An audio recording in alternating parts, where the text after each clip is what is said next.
We're going to be talking about Lords Mobile 2020 in review. We know the year was dreadful. The question is, how good was Lords Mobile over this year?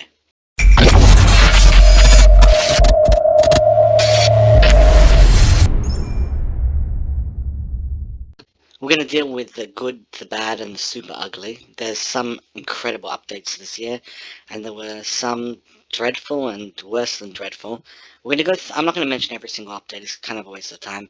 I'll also link to an article which I track all the updates. Whenever there's a new update on Lords Mobile, you want to hear my opinion on it, just follow the link and you'll be able to read, update by update. There's a lot more updates that happened this year I'm not going to be mentioning.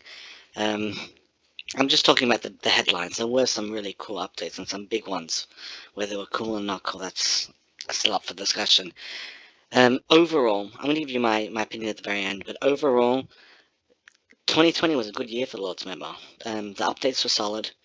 I feel like the people that complained and hated on the game kind of already left in 2019, with all the big updates then. So a lot of people in 2020, there weren't much big walkouts, even with the massive February update.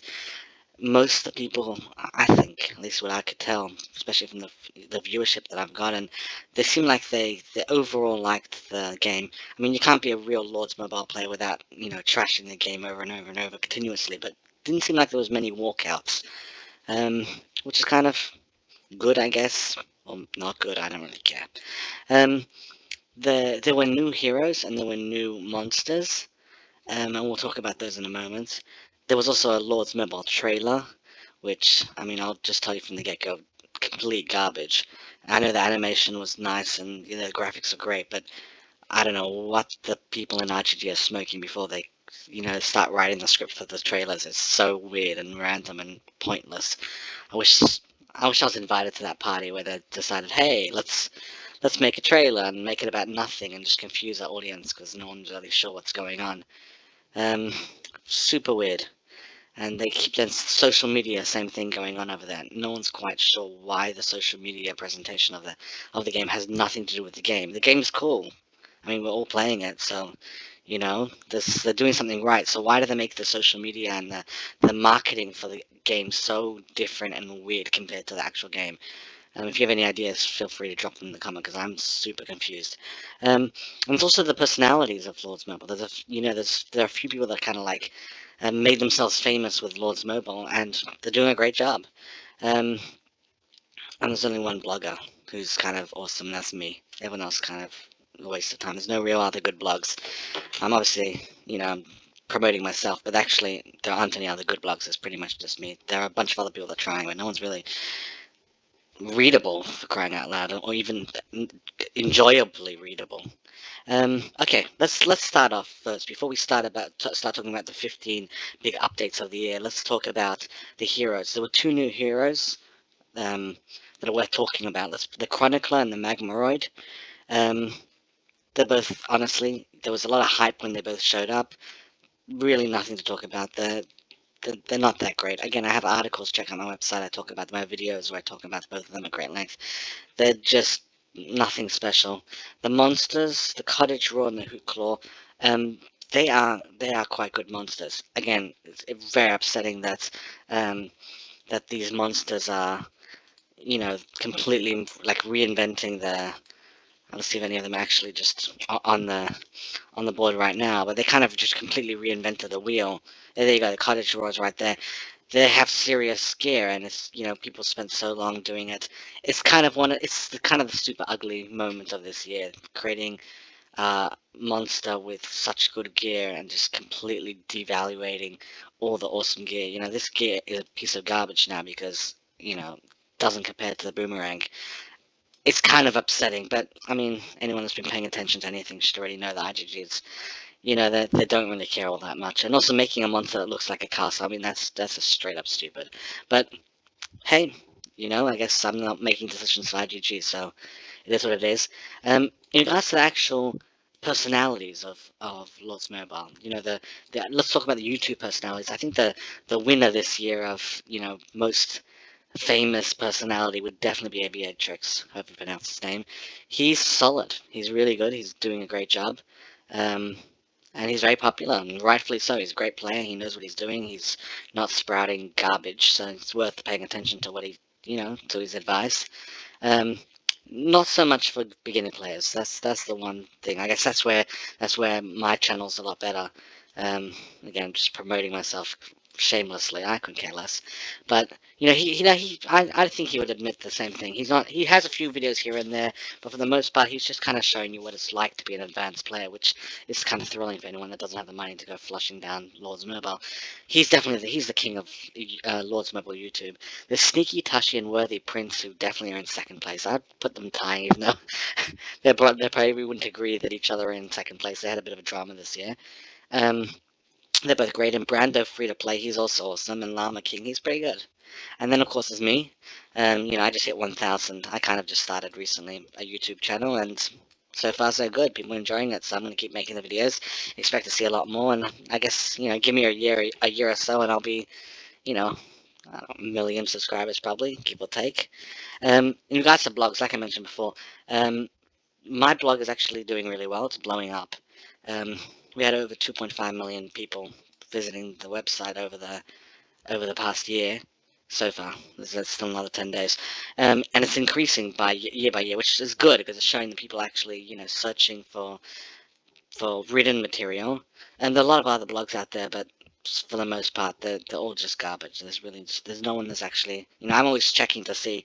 And Reddit has some action, sometimes some good advice going on, but for the most part, it seems like I'm the only one that's really taking it seriously. Which is interesting. Google searches overall of Lords Mobile is going up, which means Lords Mobile is growing in popularity.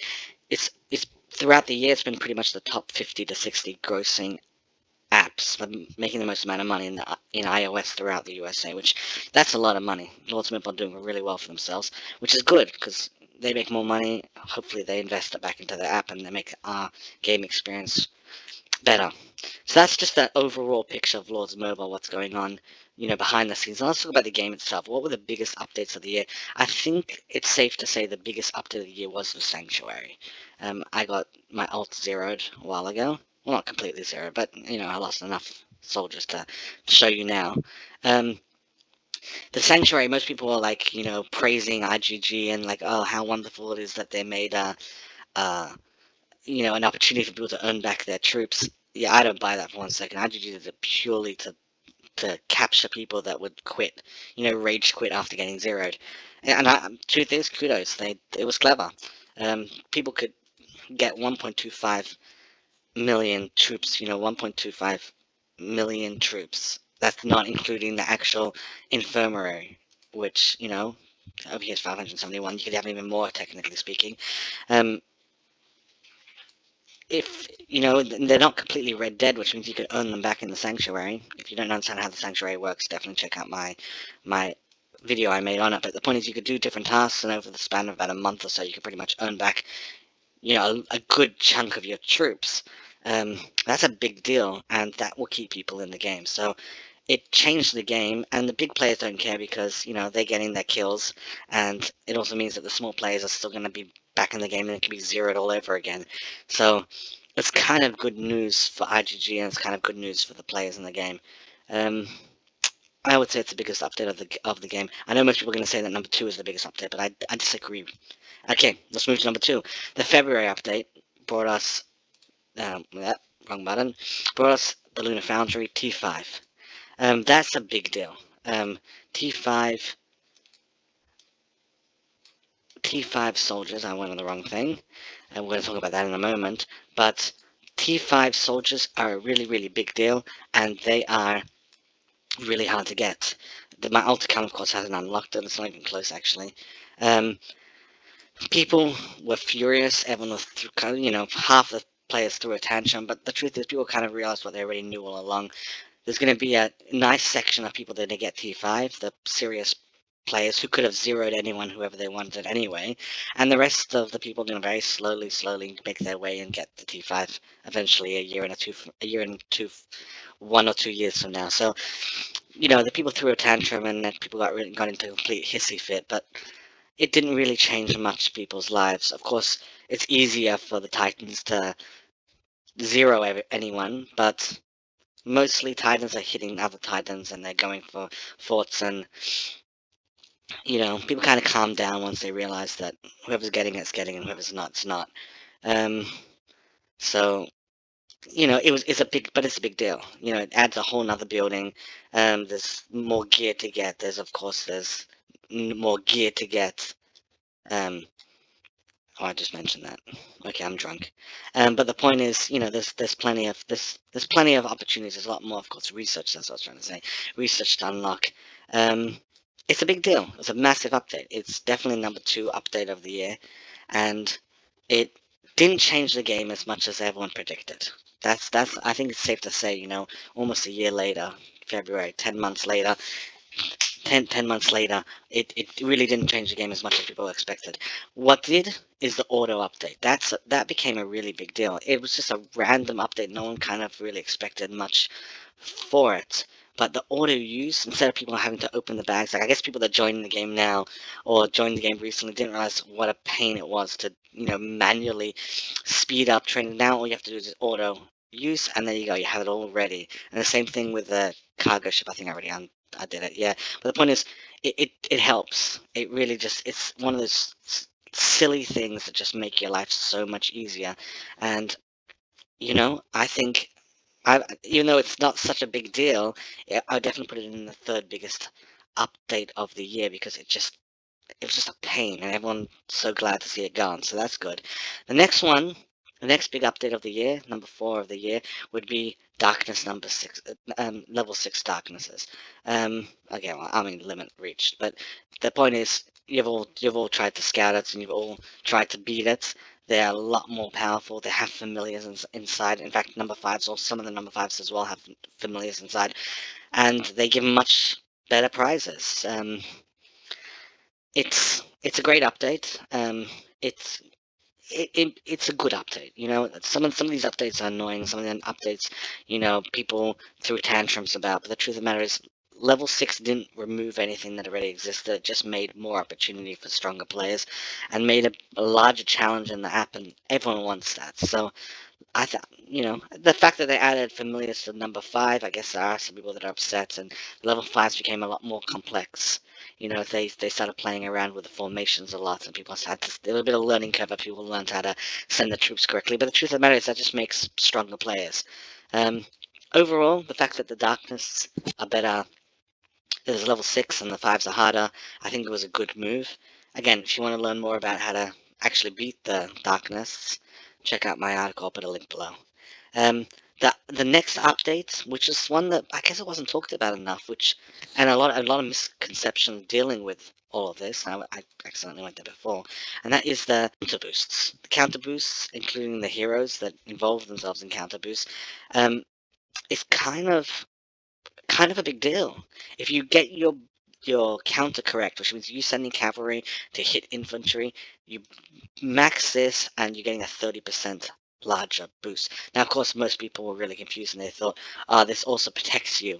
If someone sends, if you send infantry against your cavalry, it doesn't. If you send range against cavalry, well, actually, yeah, that is, but cavalry against range, it's not going to help you. If you counter incorrectly, nothing happens. But if they have a boost, then you're even in worse trouble. But if you counter correctly, it's going to make it a lot stronger. It's kind of annoying because it was always countering was always a big deal, and now they just make countering an even bigger deal. So, you could make a tiny mistake on a countering, and you can send T5 troops, and you could have a lot of pain just because you countered. It's annoying, but I guess that's the game, so deal with it. Um, I guess number 6 would be user interface experience. And there were a lot of updates this year, and they've till very recently they've been doing a lot of changes. The academy didn't always look like this. Um, most of the updates I've been impressed with. I've kind of liked them. The one that kind of is annoying. This interface is not pleasant. This is messy. It's not organized. This didn't work, and I'm kind of hoping at some point they just use their brains and they make it look a lot easier to understand. It looks like a cockpit, but in a bad way, just chaos. But the rest of the features, that looks a lot cleaner. Like, this looks great. The guild gifts over here, small little updates, but it looks a lot better. VIP, everything was kind of just touched up a little, and for the most part, really good. Oh, this just popped. There you go. Then, the cargo ship, of course, also had got, T5 updates and familiar updates inside of it as well. But that was not a big update we're not talking about. We're talking about the actual layouts has been improved overall. Again, this is also, all of this has been updated. It looks better. So I'm kind of happy with it for the most part. Of course, the construction, view and the research view, that they botched it. The guild gifts reconfiguration. Um, the guild gifts and bonus chests have been split up. Um, I like it, and I like the fact that you can see a name as well. Um, it's good. If you want to keep track of what's going where, and of course, let me just get back there. Well, it is important to mention that you could make it anonymous, send bonus chests anonymously, and you could make the paid chests also anonymous over here. Then you don't actually have to see. So if you don't want people to know what you're doing, you could block them. And most people don't care. In fact, they actually want people to know because they want to show them they're pulling their weight in monster hunting. And if it's a P2P guild, you want people to know you're spending because they're all spending too. Um, so yeah, I'm happy with that update. I think that was fine. Um, the next one is probably one of the biggest fails of the year. Honestly, it's shocking that they keep doing updates and they still haven't fixed the problem.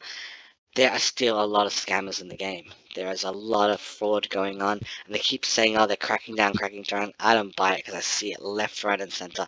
There's still a lot of garbage going down in Lords Mobile, and they're just not policing it well. And it's a real shame because, people are paying good money, and people are spending a lot of time and effort to make their accounts as powerful as possible, and then some random person creates 3,000 bots and just turns himself into this massive, powerful account that you can't possibly zero, and he didn't pay a single cent or didn't work at all. It just feels unfair, and the amount of money that Lords Mobile are making, I kind of, I want them to be policing their infrastructure to make sure it's a big update. The fact that they keep making and announcing that they're policing it, it is a big update, and therefore, it is, what number did I put it? Number 8 on the list. But at the same time, it's been garbage. They haven't done a good enough job. I'm seeing too much garbage still going around. Honestly, I really hope to see in 2021 a lot more policing. I hope they take this a lot more seriously because, as a player and as someone that wants, my effort to be rewarded, I don't want to see people cheating. Um, another update that people didn't really talk about all that much, and that was the oh, I went there for a reason, is the boosts of a captured leader. That's actually kind of cool. A lot of times people get zeroed in monster gear. Really common. And it's annoying because of course you wanted to hurt as much to someone that's attacking you. But while you spent 4 days waiting for your leader to be returned, it used to be you have no boost. Now if you're zeroed in monster gear, at least you get the monster gear boost when you continue the monster hunt. Um, it's just like that tiny little um, sliver of goodness in all the horribleness of being zeroed. So that update's kind of cool. I mean, it's the least you could give to someone that's been zeroed. So, yay, IGG.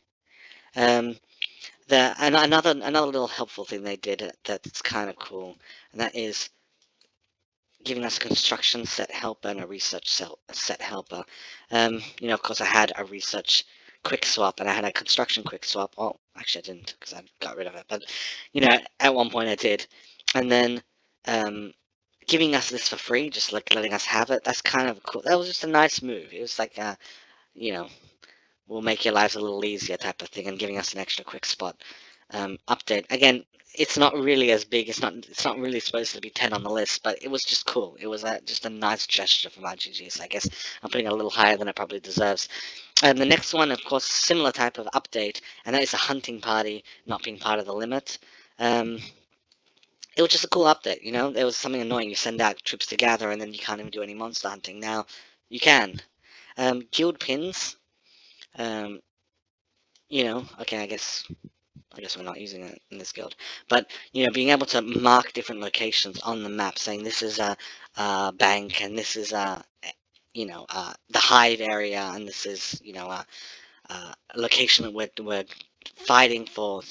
Easy reference points for the guilds, and people using it for, my brain turned off. The events of Dragon Arena. Wow. My brain's really turned off. People using it for the Dragon Arena to split the guild up into different locations. Maybe I'll make a video about that because that's actually a really great trick. The guild pins was really cool. Another update was the guild bash levels. Basically, just making levels in the guild bash. It was good. The guild bash kind of felt it was fun. I really enjoyed that. I really enjoyed that event, but it kind of felt a little not challenging enough, not game-like enough, and creating actual levels where people, you do well and you get to move up a level, the whole guild gets to move up a level, kind of feels, that kind of feels right. The daily quests, that's a big update. In truth, it probably should have been high up on the list. Challenges every day, resets, and if you hit the last, you get prizes for every single box, but the last box, of course, gives you the monster chest. Especially the Terrathorn. That's kind of really cool, and the speed ups for the boosts for familiars. It's kind of cool and it's really easy. All you have to do is send out, gathering food, gathering stone, gathering all of that, and you're halfway there already.